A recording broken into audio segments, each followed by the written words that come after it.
हाँ मैं एकदम अच्छी हूँ। तू बता कैसी है? अपना ख्याल रखना।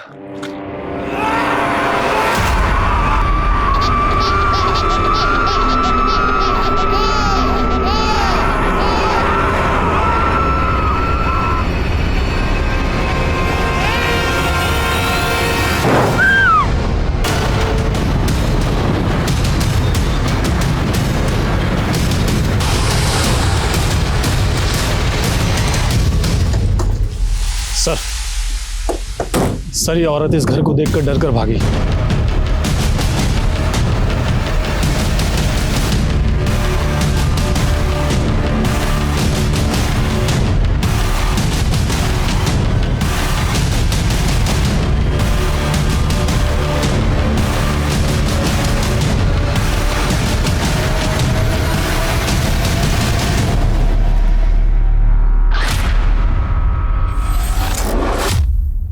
नमस्कार, मैं सोनाली कुलकर्णी।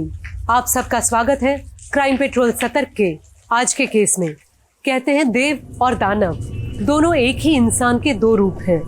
जहां आम तौर पर इंसान इस कोशिश में रहता है कि अपने परिवार की और अपने आसपास की दुनिया में खुशियां बांट सके, वहीं जब इंसान में पाप, अहंकार और स्वार्थ का वायरस हद से ज्यादा बढ़ जाता है तो वो ना तो खुद खुश रह पाता है और ना ही किसी और को खुश देख पाता है। अभी 2021 की अच्छे से शुरुआत भी नहीं हुई थी कि एक केस ने हर तरफ तहलका मचा दिया। ये केस इतना खौफनाक था कि हर किसी की जुबान पर बस इसका ही जिक्र था। लोगों में डर का माहौल था, लेकिन आखिर ऐसा क्या हुआ था?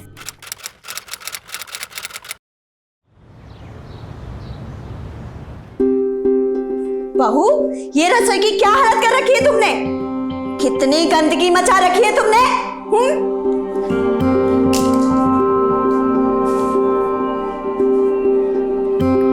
अरे माँ जी, ये रसोई नहीं है, ये तो हमारी किस्मत है। जितना भी रगड़ लो साफ ही नहीं होती है। बताओ बताओ कैसी लगी मेरी एक्टिंग? तृप्ति एमबीए की है तूने, टाइम पास के लिए पता नहीं क्या वीडियो बनाती रहती है। तू अच्छा सा काम कर। विपिन भैया, लोगों को हंसाने से भी अच्छा कोई काम हो सकता है? एक तेरे चोंचले और एक तेरी ज्योति भाभी के। तुम आजकल की लड़कियों की जिंदगी में जिम्मेदारी नाम की कोई चीज है? अब क्या हुआ माँ? क्या हुआ? तू यहाँ वीडियो में घुसी रहती है और वहां तेरी ज्योति भाभी अपने सैर सपाटे में। उसे इतना भी ख्याल नहीं है कि 6 महीने का दूध पीता बच्चा है उसका घर में। लो, अब ये भी शुरू हो गया। मैं देखती हूँ। तू बैठ, तू ये सुनील को देखे नाश्ता, मैं देखती हूँ उसे। नहीं नहीं मेरे बच्चे नहीं रोना। ओले लो, मैं आ गई। ओले दादी आ गई, बेटो आ गई। हाँ अभी आई, मम्मी आएगी। जी माँ जी, आपने कॉल किया था। सॉरी मैं देख नहीं पाई। अरे इतना छोटा बच्चा माँ के बिना कैसे रहेगा? तू है कहाँ? मैं सहेली के साथ हूँ माँ जी, मैं बस आ ही रही हूँ अभी। जी। ससुराल और पति के चक्कर में मेरी जान की जान जा रही है। मन तो करता है सबकी जान दे दो। वो सामान वहां रखो। और इकबाल, वो सामान चेक कर लो, शाम को डिलीवरी देनी है। ठीक है जी मिश्रा जी। हाँ घर में सब बिल्कुल ठीक है। हाँ ज्योति भी और मुन्ना भी ठीक है। मैं आपको फोन करता हूँ थोड़ी देर में। तू आज टिफिन तू क्यों लेकर आई है? और ज्योति कहाँ है? भाभी मार्केट गई है भैया। और सुन लो हमारी बात, आगे से ना जब भी आप घर से बाहर निकलो तो खाना खा के निकला करो। अरे वो माल की डिलीवरी देनी है ना शाम को, तो बस उसी में बिजी था। हाँ तो वो तो विपिन भैया भी संभाल सकते हैं ना। कुत्ते की दुम की तरह रहोगे ना तुम, टेढ़े के टेढ़े। कितनी बार कहा है मैंने तुम्हें कि मेरे पीछे मंडराना बंद करो। पद्मिनी, मैं तुमसे बहुत प्यार करता हूँ। मुझसे तो बहुत लोग बहुत प्यार करते हैं, तो सबकी गोद में जाके बैठ जाऊं क्या? मैं तुम्हारे बिना नहीं जी पाऊंगा। तो मर जाओ ना यार कहीं जाके। अच्छा है, दुनिया से एक पापी कम होगा। पद्मिनी प्लीज। क्या है यार, कितनी बार कहा है मैंने तुमसे। मेरे पापा को जानते हो ना, पूरे खानदान का ना छोटा छोटा टुकड़ा करके ना मटन चॉप बना देंगे, समझे तुम?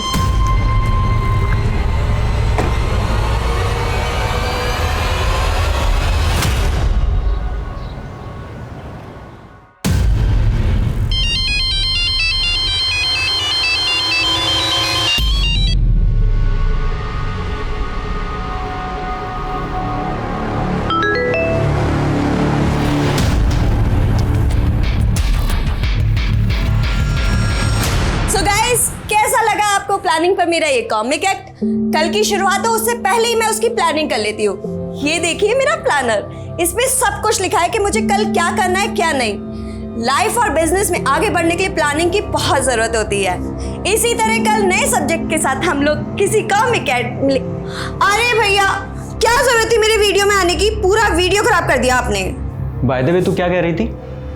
लाइफ में सब कुछ प्लानिंग से हो जाता है। हाँ भैया। लाइफ जब नाच नचाती है ना, तो इंसान की सारी प्लानिंग धरी की धरी रह जाती है।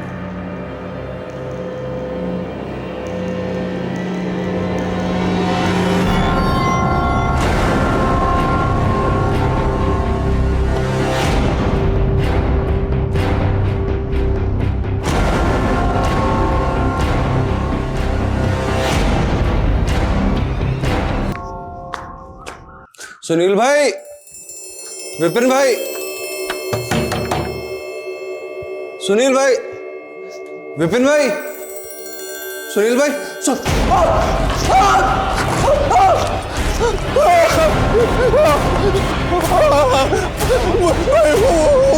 सुनील भाई,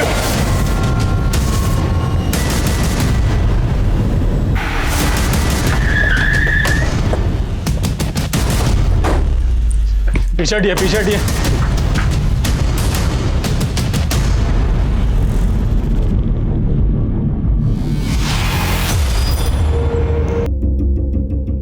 हॉल में उन तीनों की मौत जहर की वजह से हुई है और इनको गला दबा के मारा गया है।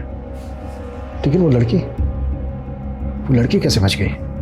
सर, पड़ोसियों ने बताया कि बाहर जो लड़की बैठी है उसका नाम तृप्ति है।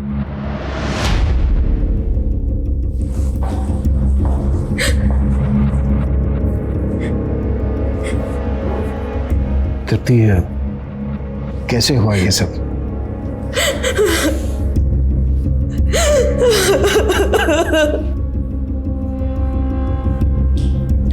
पूजा, क्या लड़की गहरे सपने में, उसको पड़ोस में किसी के घर बिठाओ, पानी वानी पिलाओ।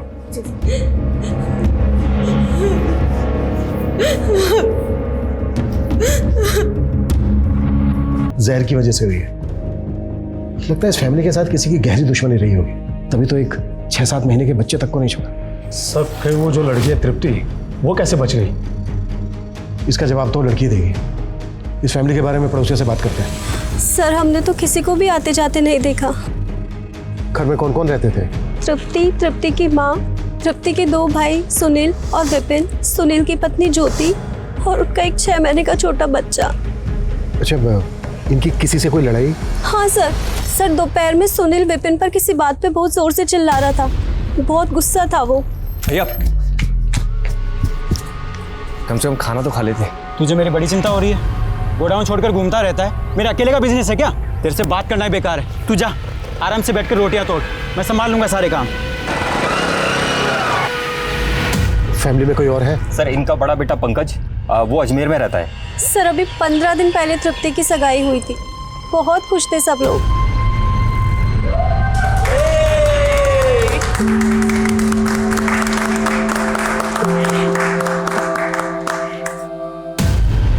सर, सुनील भाई ने आज मुझे बिल्डिंग मटेरियल लाने के लिए दुकान पर बुलाया था। मैं दुकान पर पहुंचा तो दुकान बंद थी, तो मैंने सोचा कि घर जाके उन्हें वापस बुला लेता हूँ दुकान पर। यहाँ पर पहुंचा सर, दरवाजा पहले से ही खुला हुआ था। अभिषेक, सुनील के बारे में पता करो, दुकान जाओ उसके। सर,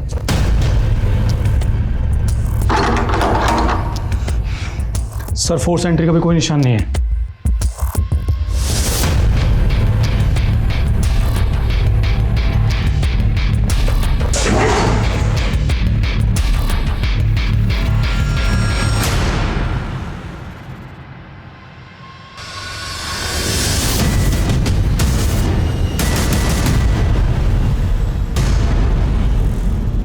घर में चोरी तो नहीं हुई है? किचन में कल की तैयारी करके रखी गई थी, चने भीगे हुए थे, सारी एक्टिविटीज़ तो नॉर्मल लग रही है। अमर, इन सब के फ़ोन टेक्निकल डिपार्टमेंट को भेजो।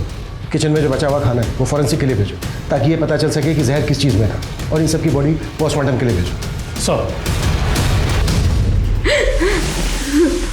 तृप्ति, संभालो अपने आप को। पानी पियो।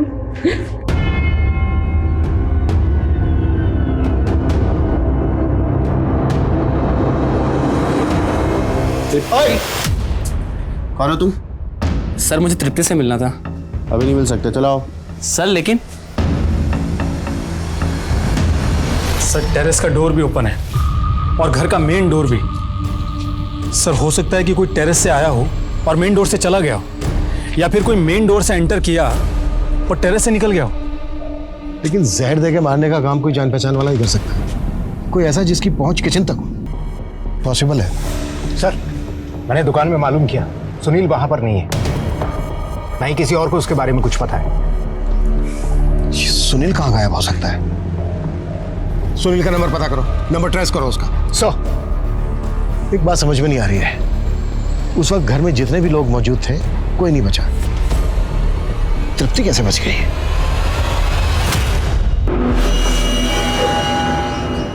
तृप्ति,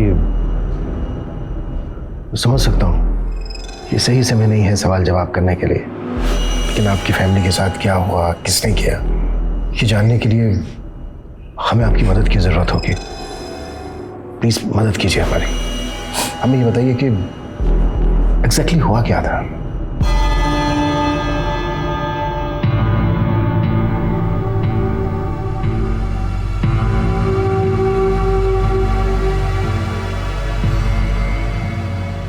माँ, कुछ हुआ है क्या भैया भाभी में? अब तू छोड़, तू बीच में मत पड़, इसको साफ कर, गंदी हो रही है बहुत। तू कहाँ चल दिया? मैं आता हूँ, दुकान पर बहुत काम है। अरे खाना तो खा जा बेटा, अरे 10 मिनट लगेंगे। अरे माँ अभी नहीं खा सकता, माल की डिलीवरी देनी है। भैया भैया, माँ मैं एक सेकंड आता। उसके बाद विपिन सुनील के पीछे पीछे बाहर गया, बाहर दोनों में झगड़ा हुआ जैसा कि इन्होंने बताया। उसके बाद क्या हुआ? उसके आगे? उसके बाद विपिन भैया वापस आए और हम सब ने साथ मिलकर खाना खाया और हर रोज की तरह हम सभी अपने अपने रूम में सोने के लिए चले गए। हम सभी की आदत थी दिन का खाना खाने के बाद 1-2 घंटे की नींद लेने की। 2 घंटे बाद अपने रूम से बाहर आई तो मैंने देखा भैया। अच्छा तृप्ति, आप सब लोगों ने साथ में खाना खाया, वही खाना खाया, सेम खाना खाया सबने, तो आप कैसे बच गए? मुझे नहीं मालूम सर। आप अपने रूम में सो रही थी खाना खाने के बाद, तो आपने किसी तरह की कोई आवाज सुनी? नहीं सर, मैं अपना रूम लॉक करके सोती हूँ और फैन भी ऑन था, तो मुझे कुछ नहीं सुनाई दिया।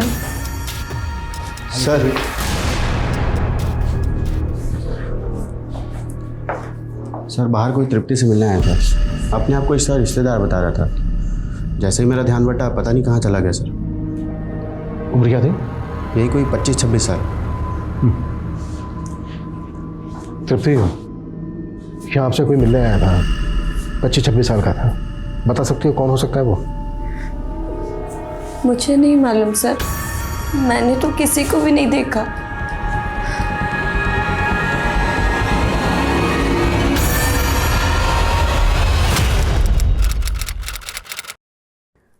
सर मैंने तृप्ति की बेल के लिए अप्लाई किया है। देखिए, आप तृप्ति की टीचर रह चुकी हैं, भावना में बह के खामा अपना समय बर्बाद कर रही हैं। तृप्ति के खिलाफ बहुत स्ट्रॉन्ग केस है, बेल मिल नहीं पाएगी उसको। देखिए सर, मैं तृप्ति को कॉलेज के टाइम से जानती हूँ और ये भी जानती हूँ कि वो अपने फैमिली मेम्बर्स को नहीं मार सकती, क्योंकि वो अपने परिवार वालों से बहुत ज़्यादा प्यार करती थी। चलो, साहब ने बुलाया तुम्हें।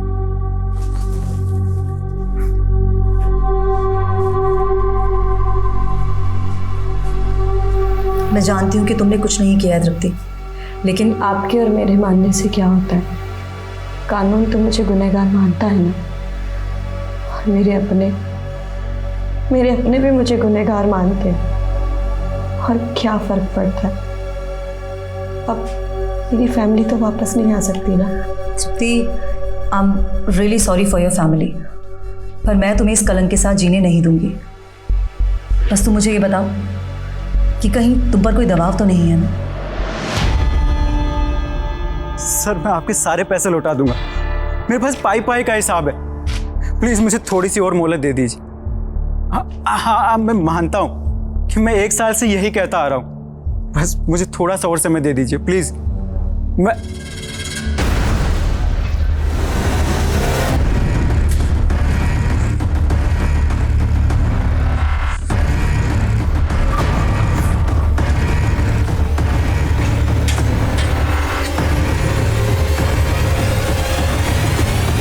सुनील भैया, आज लेट हो गई, सॉरी, चलो खाना खाते हैं। हाँ चल।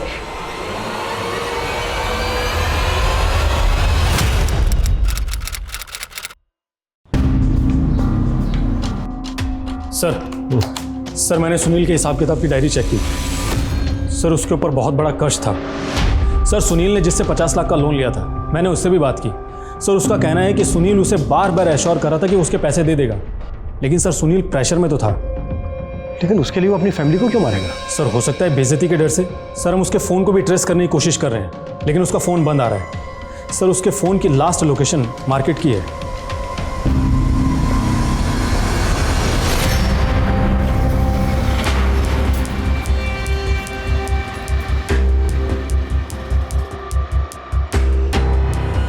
सर मैं पंकज सिंह, निर्मला देवी का बेटा, सुनील सिंह और विनी सिंह का बड़ा भाई। सर मुझे बड़ी साहब से मिलना। सर मैं नहीं जानता सर सुनील कहाँ है, उसने मुझे कोई फ़ोन नहीं किया सर। फैमिली की किसी के साथ कोई दुश्मनी? दुश्मनी तो नहीं सर, किसी से नहीं। मैं तो अजमेर में रहता हूँ और मेरा तो यहाँ आना जाना भी कम होता है। हाँ, पिछले 15 दिन पहले मैं आया था तृप्ति की सगाई में। अरे वाह देवर जी, आपने तो बहुत अच्छा लड़का ढूंढा है तृप्ति के लिए। अरे मैं तो कहता हूँ अब इसकी भी सगाई करा दो। क्यों बे, करा दे तेरी सगाई। फैमिली में कोई तनाव? तनाव तो बस एक ही थी, विपिन की वाइफ पद्मनी। कपड़े भी हम उतारे, तय भी हम करें, ये जवान बैठे रहे, बस बूढ़े काम करते रहे, इनकी सेवा करते रहे और कुछ नहीं।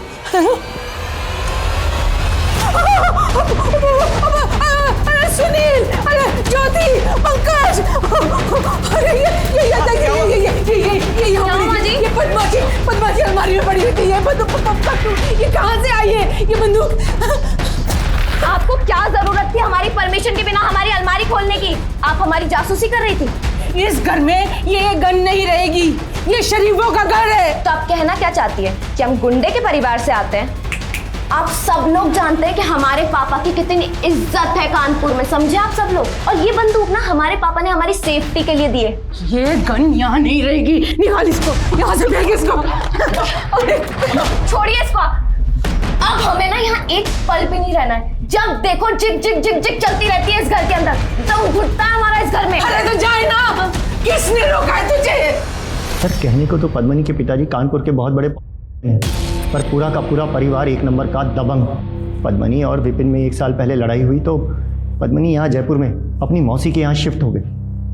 दोनों तलाक लेने वाले भी थे। कोई और जो फैमिली के बहुत करीब हो? हाँ सर, विपिन और सुनील का नौकर इकबाल, वो उनका गोडाउन भी संभालता है और उसका हमारे घर पर आना जाना भी है। इकबाल?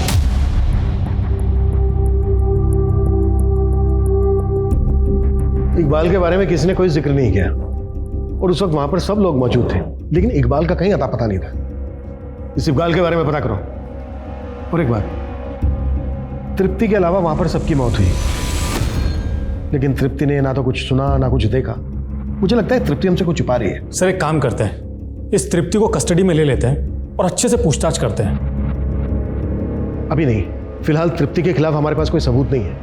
अभी के लिए तृप्ति को तृप्ति के भाई के पास ही रहने दो, लेकिन नजर रखो उस पर। तब तक हम तृप्ति के मंगेतर से मिलते हैं। Yes sir. सर हमारी अरेंज मैरिज होने वाली थी, पर तृप्ति ज़्यादा बात नहीं करती थी। मैंने तुम्हें यहाँ के लिए इसलिए बुलाया क्योंकि शादी से पहले मैं तुम्हें जानना चाहता था। पूरी उम्र निकल जाती है, लेकिन इंसान को जान नहीं पाता। वेल, शादी हो रही है हमारी, बहुत मौके मिलेंगे एक दूसरे को जानने और समझने के। तृप्ति एक पढ़ी लिखी मॉडर्न लड़की थी, उसके मुंह से इस तरह की बातें सुन के तुम्हें कुछ अजीब नहीं लगा? ऐसा नहीं लगा कि वो शादी से खुश नहीं है? नहीं सर, मुझे लगा वो शर्मीली है।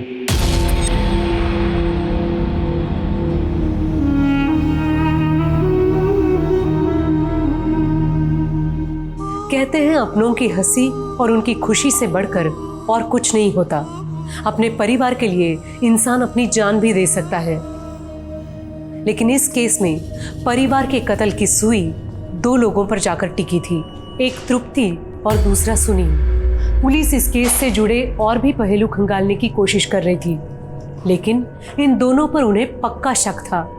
तो क्या इन दोनों में से किसी एक ने परिवार के बाकी लोगों का खून किया था, या अपराधी इतना शातिर था कि पुलिस की आंखों में धूल झोंकने में कामयाब हो गया? आखिर वो कौन था और उसके वहशीपन के पीछे क्या वजह थी? अल्लाह कसम साहब, मुझे कुछ भी नहीं मालूम। तेरे मालिक और उसकी पूरी फैमिली की हत्या हो गई और तू फरार था। अरे साहब, वो तो मैंने छुट्टी ली थी, मेरी बीवी को मायके छोड़ने के लिए जाना था ना, इसीलिए। तुझे गुस्सा था ना अपने मालिक पे? नहीं साहब, दोनों मालिक नेक आदमी थे। सुनील की कोई लड़ाई थी विपिन या फैमिली से?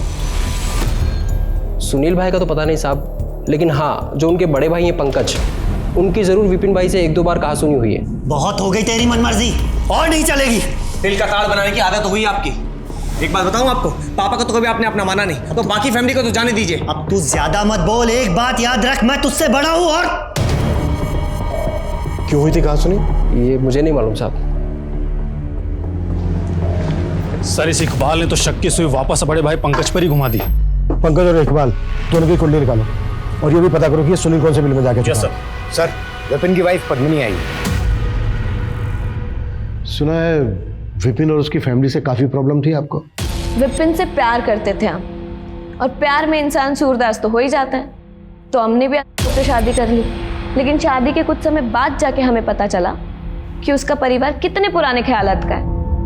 और हम ना हमारे पापा की प्रिंसेस है।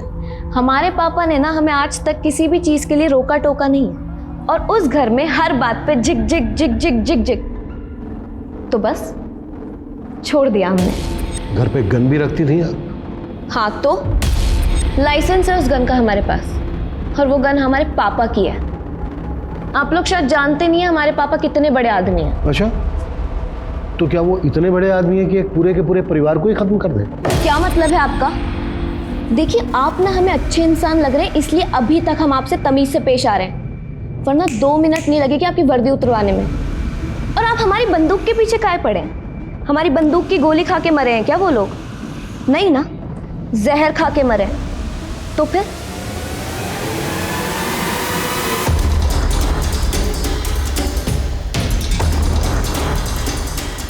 हमारे पीछे ना गोल गोल घूमना बंद करो, वरना पापा से कह के ना पूरे खानदान को मरवा देंगे और किसी को पता भी नहीं चलेगा, समझे तुम?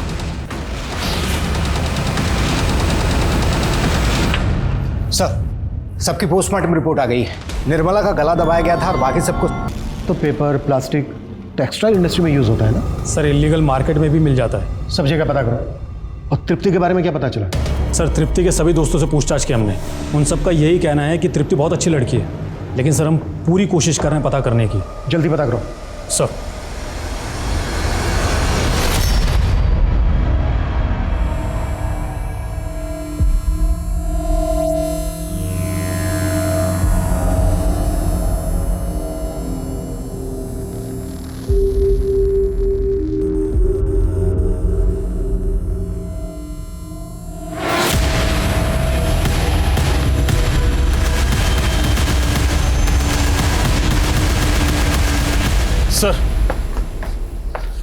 सर, घर में छानबीन के दौरान मुझे ये डायरी मिली। सर, मैंने इस डायरी को पढ़ा, थोड़ा अजीब लगा है सर। आप मेरे दिल की आवाज हो बाबा। कहना क्या चाह रहे हैं? आप मेरे कान में फुसफुसाते हैं, मुझे सही राह दिखाते हैं, क्या है ये सब? सर, मुझे तो ये किसी तांत्रिक का चक्कर लग रहा है। और यहाँ एक PNR नंबर भी लिखा है, 17 मार्च की डेट लिखी है इसकी, तो 15 मार्च को सबके मर्डर हुए थे। पता करो ये PNR नंबर किसका है, ये डायरी किसकी, और वो बाबा कौन? Yes sir. हाँ सर, ये विपिन भैया की हैंडराइटिंग है। और सर, वो पूजा पाठी थे, पूजा पाठ में बहुत विश्वास करते थे। पर वो कभी तंत्र मंत्र में विश्वास नहीं करते थे। और विपिन भैया हमारे पापा को भी कभी कभी बाबा कहा करते थे। लेकिन माँ का ऑपरेशन, तेरी सगाई, ये सब बातें तो पिताजी के गुजरने की बात की है। फिर इन सब बातों का जिक्र इस डायरी में कैसे? तो फिर किस बाबा के बारे में लिखा है इसमें? सच सच बताओ, क्या विपिन का किसी बाबा से मिलना जुलना था? पता नहीं सर, लेकिन विपिन हमारे पिताजी के गुजरने के बाद से बहुत ज़्यादा परेशान रहने लगा था सर। 2 दिन से ऐसे ही बैठा हुआ है। पहले तो हमें कहा कि किसी को नहीं बताना कि पापा मर गए। ये इनकी बॉडी का अंतिम संस्कार नहीं करना चाहता बेटा, तू समझा उसको।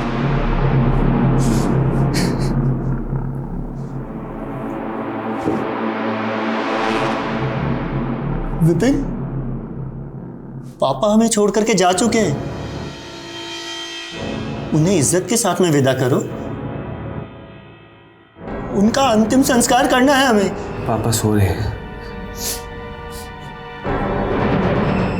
पापा मरे नहीं और कोई हाथ नहीं लगाएगा इनको। पहले तो वो बहुत रोया, उसके बाद लड़ाई हुई, हमने उसे चुपके से बेहोशी की दवाई दे दी और फिर पिताजी का संस्कार किया। लेकिन सर, पापा की मौत के बाद में विपिन बात बात पर लड़ने लगा था। तो क्या हो सकता है कि विपिन ने किसी तांत्रिक के बहकावे में आकर अपने घर वालों की और अपनी जान ली हो? मेरा दिल नहीं मानता सर, वो ऐसा नहीं कर सकता सर। अगर आप लोगों को कुछ भी याद है जो आपसे छूट गया हो तो आप हमें कॉल कीजिएगा। चलो सर, वो सुनील भैया का कुछ पता चला क्या? फिलहाल तो नहीं, हम पता लगाने की कोशिश कर रहे हैं।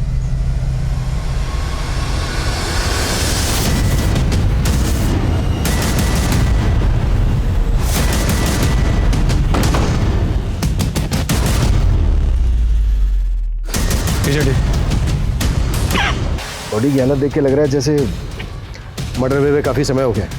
चेक करो, पूरा चेक करो, कुछ मिलता है क्या? देखो, ये जगह किसकी है? सर ये तो सुनील भाई और विपिन भाई ने मिलकर ली थी।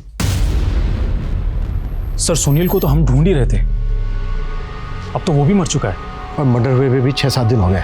सर जिस दिन बाकी फैमिली वालों का मर्डर हुआ था उस दिन शायद। बॉडी को तुरंत पोस्टमार्टम के लिए भेजो। Okay sir.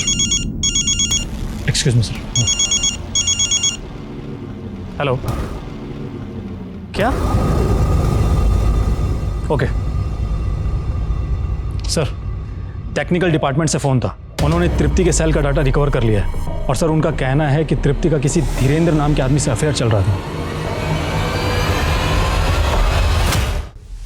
हाँ, तृप्ति और मेरा अफेयर चल रहा था, लेकिन 1 साल पहले हमारा ब्रेकअप हो चुका है सर। जब तृप्ति अपनी पड़ोसन शीतल के घर थी, तू याद आना मिलने? जी, जैसे ही मुझे पता चला कि तृप्ति की फैमिली के साथ कुछ हुआ है तो मैं परेशान हो गया था, तो बस मिलने चला आया। तो फिर मिला क्यों नहीं? भाग क्यों गया था? सर वहाँ इतनी अफरा तफरी और भीड़ थी कि मौका ही नहीं मिला। तेरा गोडाउन भी उसी मार्केट में है ना जहाँ पे सुनील का है? और उसी मार्केट में थोड़ा आगे जाके गोडाउन में। सर लेकिन इससे कुछ साबित तो नहीं होता ना, वहाँ मार्केट में तो कितने लोग के गोडाउन है। सर सुनील की प्रिलिमिनरी पोस्टमार्टम रिपोर्ट और खाने के सैंपल्स की फॉरेंसिक रिपोर्ट आ गई है। सुनील की मौत भी से हुई थी? नहीं सर सुनील का मर्डर गला दबा कर किया गया था, और वो भी उसी दिन जिस दिन बाकी फैमिली मेंबर्स के मर्डर हुए। इनफैक्ट सर सुनील की मौत बाकी फैमिली मेंबर की डेथ से 1 घंटे पहले ही हो गई थी। और फूड फॉरेंसिक रिपोर्ट क्या कहती है? सर उनका कहना है कि खाने में नहीं, लड्डू में था।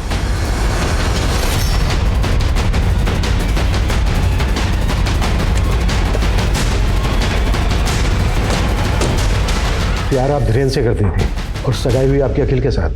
सर धीरेन्द्र मेरा पास्ट था और आजकल किसके अफेयर नहीं होते। अच्छा, आपकी माँ के अलावा घर में सबकी मौत जहरीले लड्डू खाने की वजह से हुई। सबने कोई लड्डू खाए थे? ले मिठाई। मुझे नहीं खानी माँ। खा ले, तेरी शादी होने वाली है, फिर कहाँ खिला पाऊंगी इतने प्यार से। ठीक है, रख जाओ। वही लड्डू होंगे सर। तो आपने नहीं खाए लड्डू?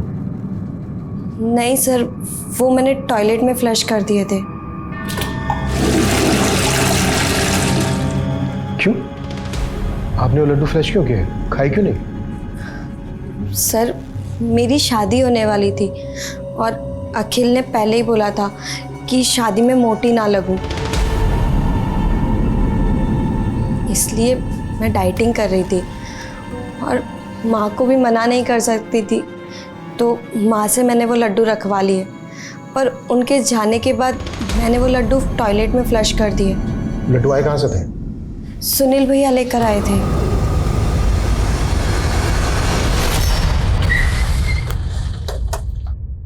सर, तृप्ति की भाभी ज्योति किसी प्रभात नाम के आदमी के टच में थी। मैंने प्रभात का 1 साल का कॉल रिकॉर्ड चेक किया, दोनों के बीच दिन रात बात होती थी। उठा लो उस प्रभात को। सर। हाँ, मैं ज्योति भाभी को जानता था। दरअसल मैं उन्हीं के गांव का, इसलिए अक्सर बात होती रहती थी। तो एक शादीशुदा औरत से रात के 12-1 बजे तक बातें करता था? सर वो ज्योति भाभी प्रेगनेंसी के टाइम पे बहुत ज़्यादा इमोशनल रहती थी। उन्हें अपने मायके की याद आती थी और मैं रात में देरी से सोता हूँ, इसलिए वो जब भी रेस्टलेस या लोनली फील करती थी तो मुझे फ़ोन करती थी।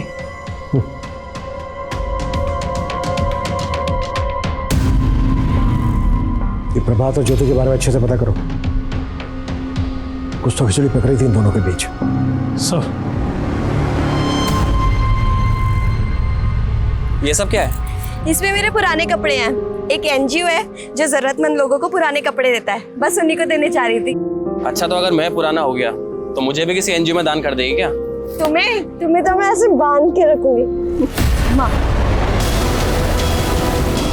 चल जानती है कौन है वो हमारे बराबरी का भी नहीं है।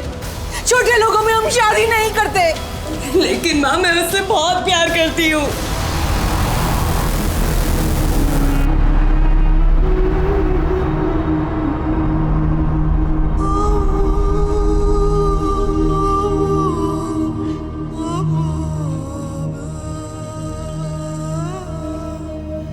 सर, विपिन की दुकान के आगे एक शमशान है और वहाँ पर एक तांत्रिक रहता है। वहाँ के आसपास के लोगों का कहना है कि विपिन अक्सर वहाँ पर आता जाता रहता है।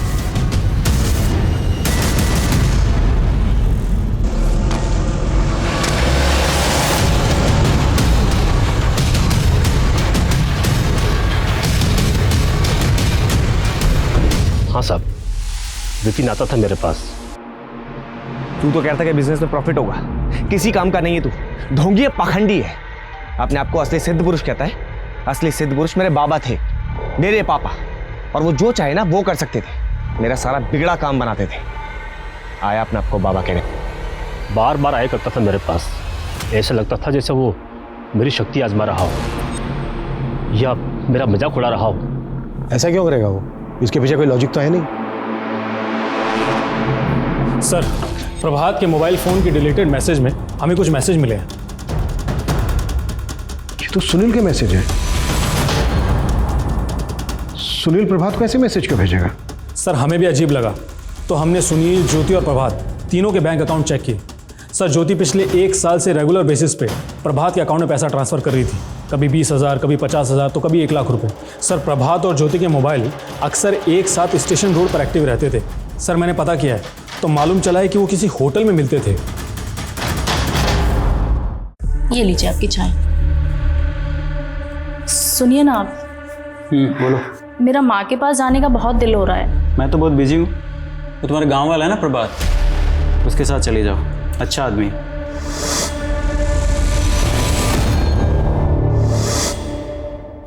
क्या बात है? वो प्रभात, मुझे कुछ ठीक नहीं लगता है वो।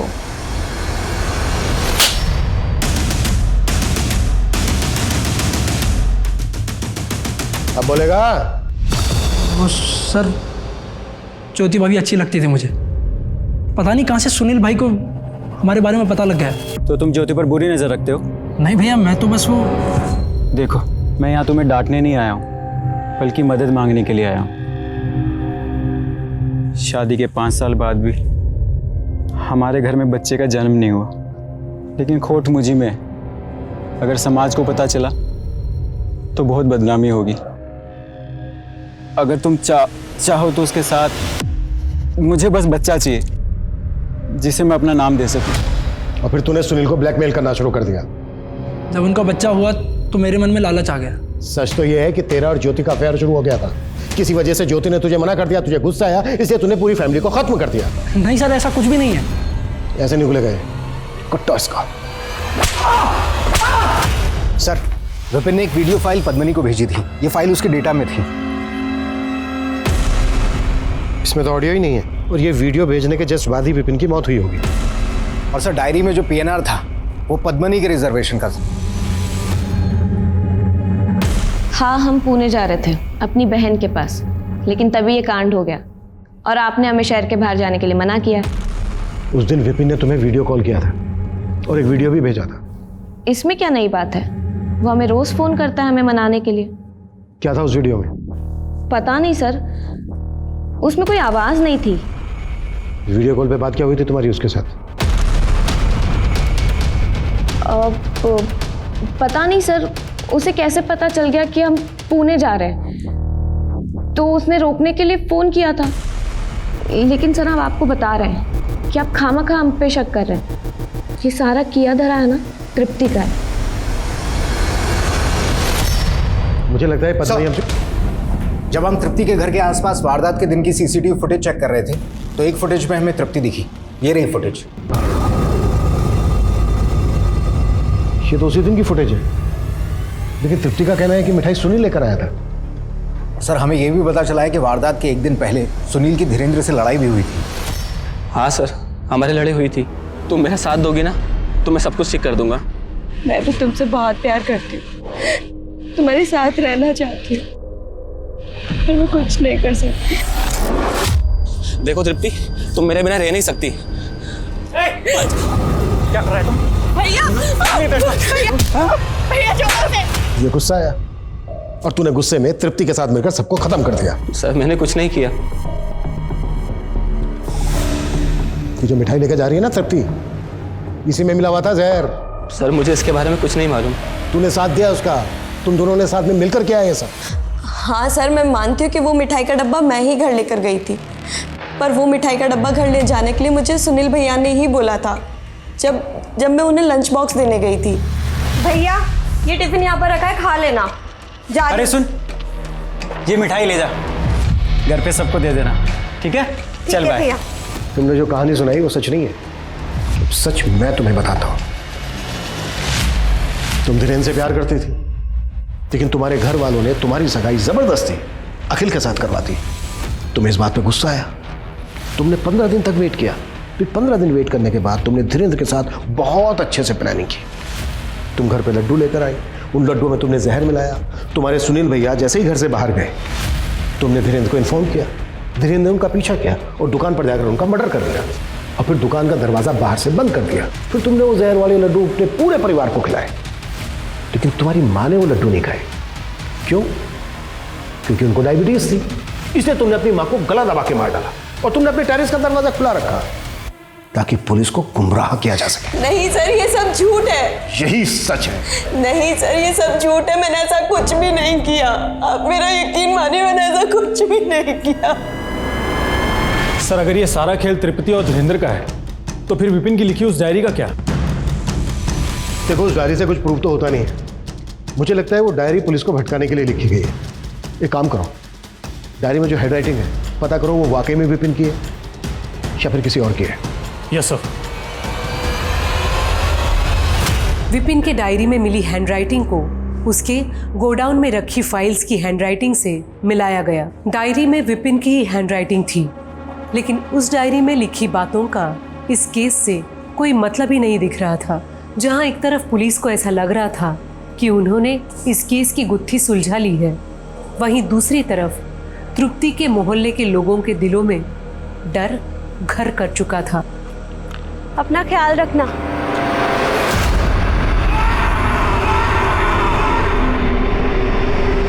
जो मन पर कब चढ़ जाए पता ही नहीं चलता, खास तौर पर जब हमारे आसपास दिल दहला देने वाला कोई कांड हुआ हो।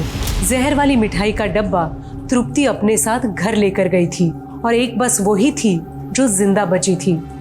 इसी आधार पर पुलिस ने तृप्ति और धीरेन्द्र को गिरफ्तार कर लिया। तृप्ति, तुम्हारे अगेंस्ट बहुत स्ट्रॉन्ग केस बना है। मुझे जो कहना था वो मैं कह चुकी। अब अगर ईश्वर की यही इच्छा है तो फिर यही सही ऐसे मत बोलो तृप्ति, मुझ पर भरोसा रखो, मैं कुछ नहीं होने दूंगी तुम्हें। आप अगर सच में मेरी मदद करना चाहती हैं तो आपसे एक रिक्वेस्ट है। बोलो। कोर्ट में अपील कीजिएगा कि मुझे फांसी की सजा, उम्र कैद नहीं, क्योंकि मैं जल्द से जल्द अपने परिवार से मिलना चाहती हूँ।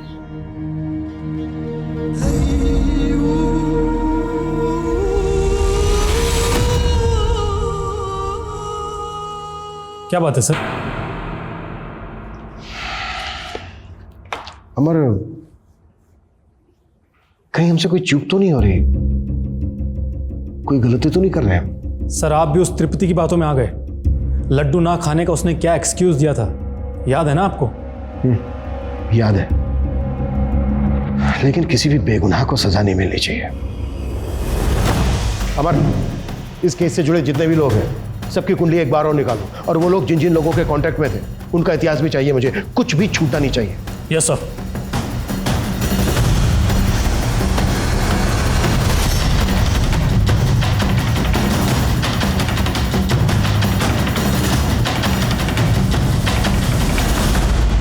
सर एक कांटेक्ट मिला है, इसके कनेक्शन में पेपर मिल के 2 लोग हैं। सर मैंने दोनों से पूछताछ की, सर उन दोनों ने मर्डर से 1 दिन पहले बेचा था।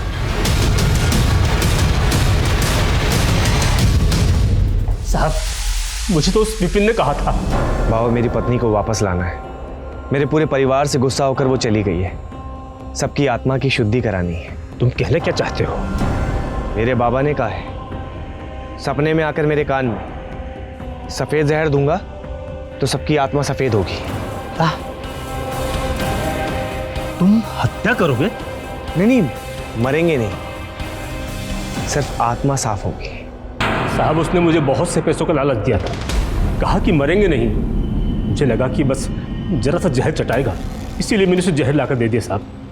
साहब उसकी पत्नी को सब मालूम था। सर उसने मुझे वीडियो कॉल किया था। तुम्हें कितनी बार बोला है ना कि हमें कॉल मत किया करो, समझ में नहीं आता तुम्हें? तुम समझ क्यों नहीं रही हो? मैं तुमसे बहुत प्यार करता हूँ। देखना चाहती हो कितना? अभी दिखाता हूं।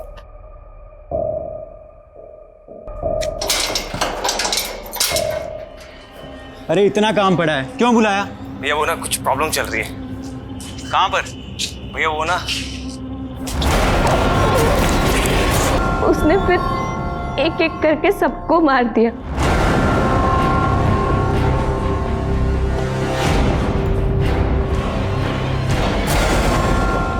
भाभी लड्डू खाइए ना। किस खुशी में है?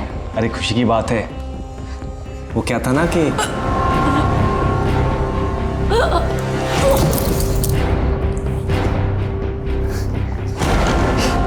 ले तो अभी खा। सब मर गए, सबको मार दिया मैंने, सबकी आत्मा शुद्ध कर दी, शुद्ध।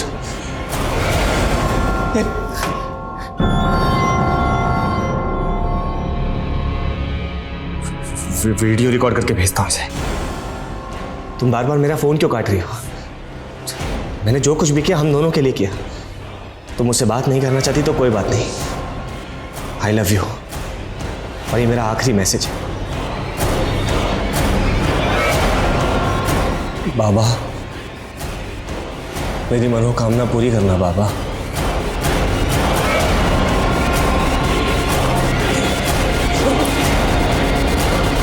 ये सब तुमने हमसे पहले क्यों नहीं बताया? क्योंकि सर आपको तो यही लगता ना कि ये सब हमने उसके साथ मिलकर करवाया। तुम्हारी इस बेवकूफी की वजह से एक निर्दोष, एक मासूम लड़की को सजा मिल सकती थी। मैंने अपने करियर में हर तरह के केसेस देखे, क्रिमिनल की साइकोलॉजी को बहुत अच्छी तरह से समझता हूं मैं, लेकिन किसी अंधविश्वास में आकर अपने पूरे परिवार की जान ले लेना, ये कभी नहीं समझ पाऊंगा। तृप्ति,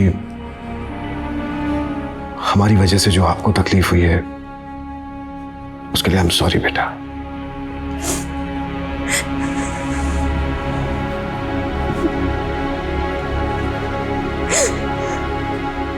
माना जाता है कि किसी भी इंसान के 5 दुश्मन होते हैं: काम, क्रोध, लोभ, मोह और अहंकार। अपराध कोई भी हो, उनका कारण इन 5 में ही छुपा होता है। ये विपिन का पद्मिनी के लिए मोह था, जिसने उससे इतना बड़ा अपराध करवाया। अपने प्यार पर उसके विश्वास ने कब अंधविश्वास का रूप ले लिया, ये तो वो भी नहीं समझ पाया। अति किसी भी चीज की अच्छी नहीं होती, विश्वास की भी नहीं। और ऐसी धारणा जो इंसान को इंसानियत से अलग करे, ऐसी धारणा, ऐसे विश्वास और ऐसे अंधविश्वास से दूर रहना ही उचित है। इसी के साथ मैं सोनाली कुलकर्णी आपसे विदा लेती हूँ। फिर मिलेंगे एक ऐसे ही चौंका देने वाले केस के साथ क्राइम पेट्रोल सतर्क, जस्टिस रीलोडेड में। तब तक अपना और अपने परिवार का ख्याल रखिए। आप जानते हैं हम सब एक मुश्किल दौर से गुजर रहे हैं। कृपया मास्क पहने, समय समय पर हाथ धोते रहें और उचित दूरी बनाए रखें। देखते रहिए क्राइम पेट्रोल सतर्क। जय हिंद।